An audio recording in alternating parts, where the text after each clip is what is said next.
yet still we pay with a patriotic heart, hoping our cash will play a small part in building a future bright and fair for the nation we love beyond compare. And let me say, ma'am, that the 5 southern states, Andhra Pradesh, Tamil Nadu, Kerala, Karnataka and Telangana, are amongst India's strongest economic engines. They are paying taxes. They generate over a quarter of the country's direct taxes. They contribute 28.5% of GST. But when it comes to receiving their fair share, they get a mere 15% of the centre's tax pool. How is this acceptable? How can states that fuel the nation's economy be expected to sustain their growth with such an inadequate return? By all means, let us ask the richer states to help the poorer ones, but surely not in such a disproportionate manner. The Finance Bill 2025 is yet another move by the centre to hoard revenue here at the state's expense. By slashing basic customs duty on several items that are shared with the states and shifting the difference to agricultural infrastructure and development cess, AIDC, which the centre keeps entirely, this ensures that states lose out. So AIDC share is increased, centre deprives the states of extra rightful revenue. Its growing addiction to cesses is not only opaque, but also undermines fiscal federalism.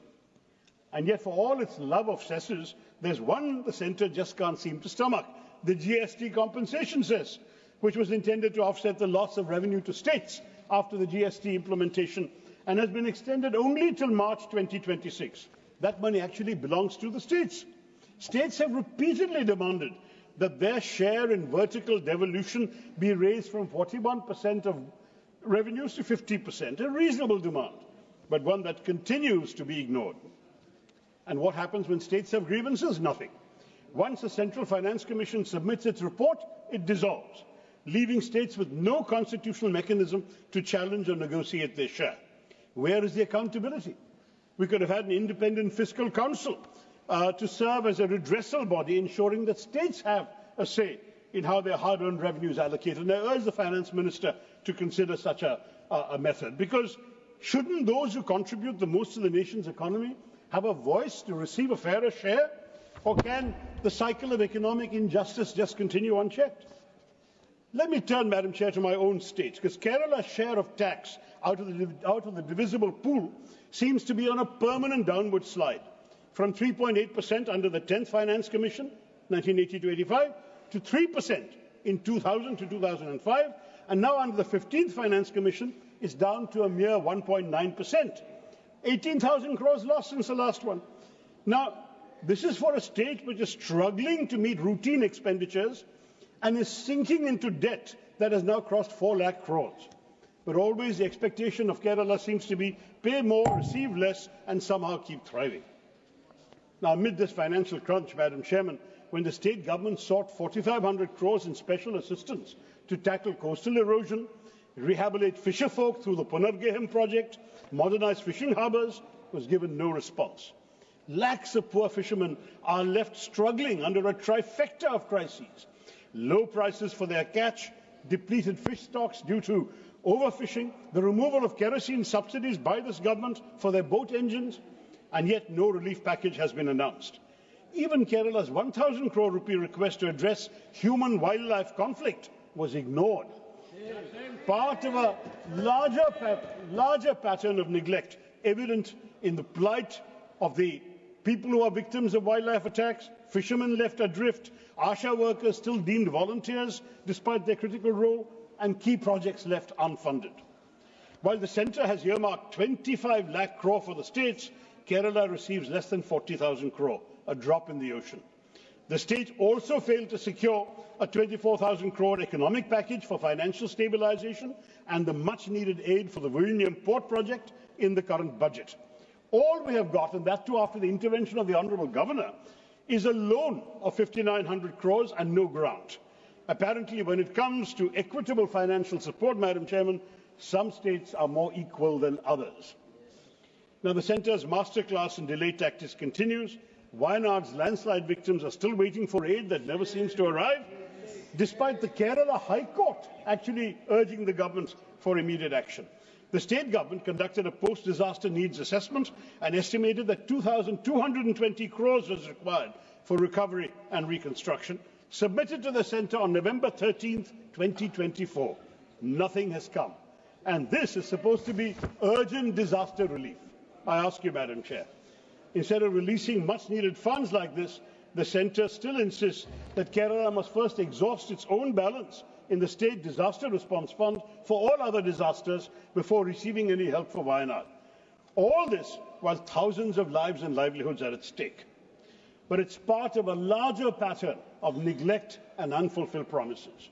From healthcare and infrastructure to livelihood support, Kerala has been systematically sidelined.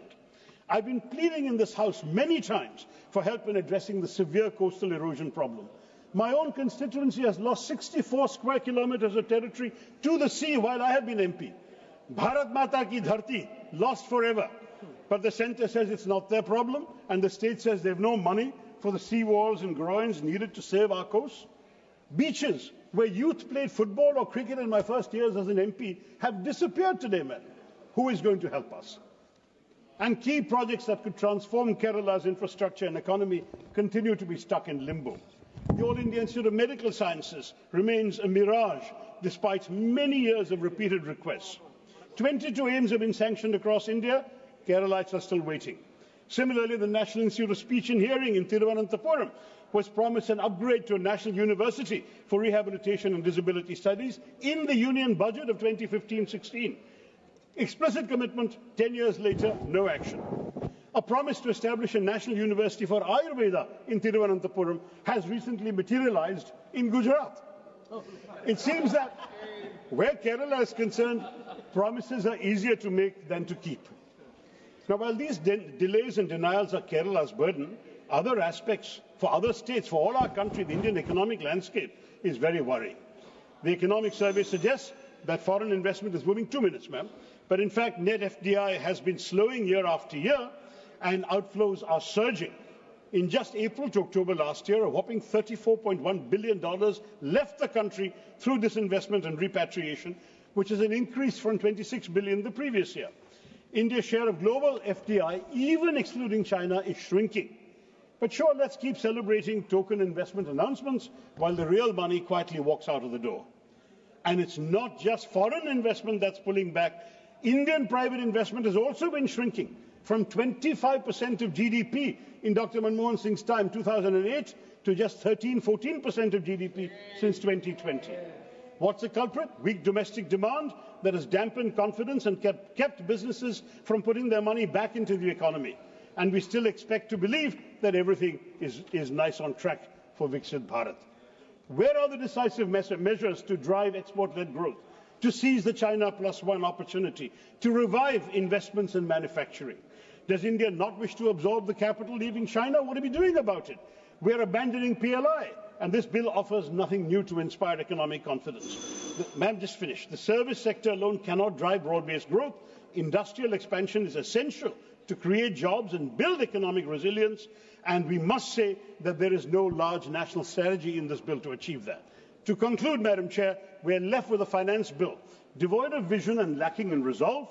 The people of India deserve decisive action and forward-thinking policies. Yet